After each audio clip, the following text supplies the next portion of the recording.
What is the most popular hiking shoe in the world? 25 million pairs sold since 2007. There are 50 million feet in Australia. All of them could be wearing those Moabs right now. How has this hiking shoe dominated the market? What does Moab mean? And are they really that good? But first, a brief history lesson. In 1981, Rossignol ski executives Clark Mattis and John Schweitzer decided to launch a hiking footwear brand. In 1982, they brought Randy Merrell on board, who eventually gave his name to the company. He was making handmade, very expensive hiking footwear. And the very next year, in 1983, Merrell shipped its first set of hiking shoes to markets on the east coast of the United States of America. In 2007, the Moab was launched, and now in 2023, Manhattan is completely covered in Moabs. So we know the Moab is popular, but we don't know why. Why is the Merrell Moab 3 so popular?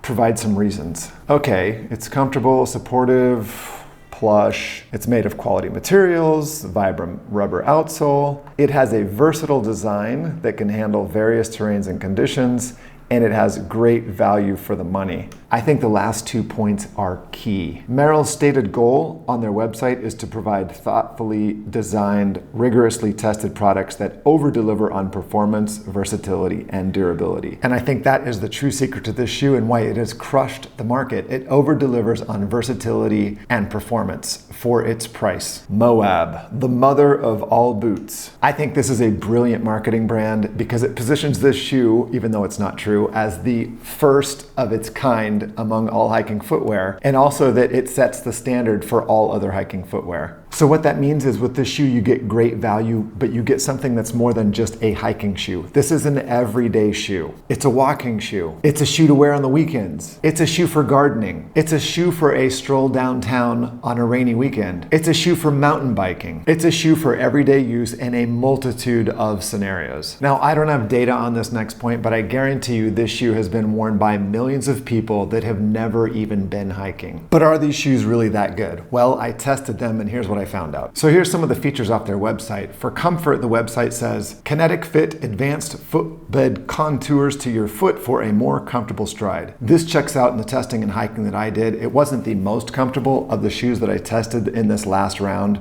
So I tested this shoe against 4 other shoes, but they certainly do deliver. In fact, I would say they live up to the Merrell standard or their goal, which is to over deliver, because when you consider how inexpensive these shoes are compared to the 4 other shoes that I tested, their comfort is definitely not a detractor. Again, not the most comfortable, but for the price and what you get, they definitely over-deliver. The other thing that I think the Merrell Moab 3 really has going for it for comfort is that they have a lot of padding. This is a padding that I think was more typical when these shoes came out.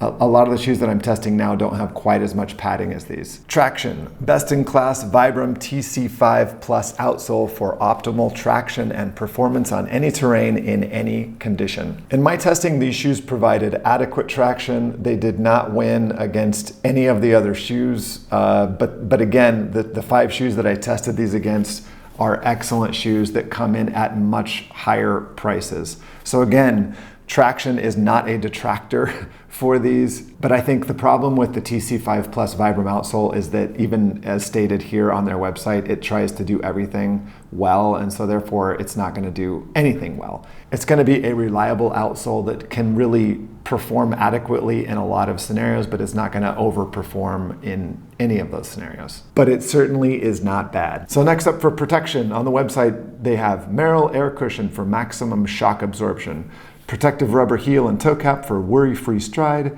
designed with Wolverine gold-rated leather for durability and style. As with traction, I didn't find the Merrell Moab 3 to be the most protective shoe of the 4 other shoes that I tested. But again, they are certainly adequate and they will perform well in a multitude of hiking scenarios. And again, the price. I mean, you just can't beat the price. Also, the leather upper mixed with mesh means that you get breathability, but you also get a lot of durability and protection for the upper part of your foot. Finally, for stability, added support built into the ankle for stability on uneven terrain. I'm not exactly sure what they're referring to because they didn't really name it or specify exactly what that added stability feature is. As with some of the other categories, this shoe was not the most stable of the shoes that I tested.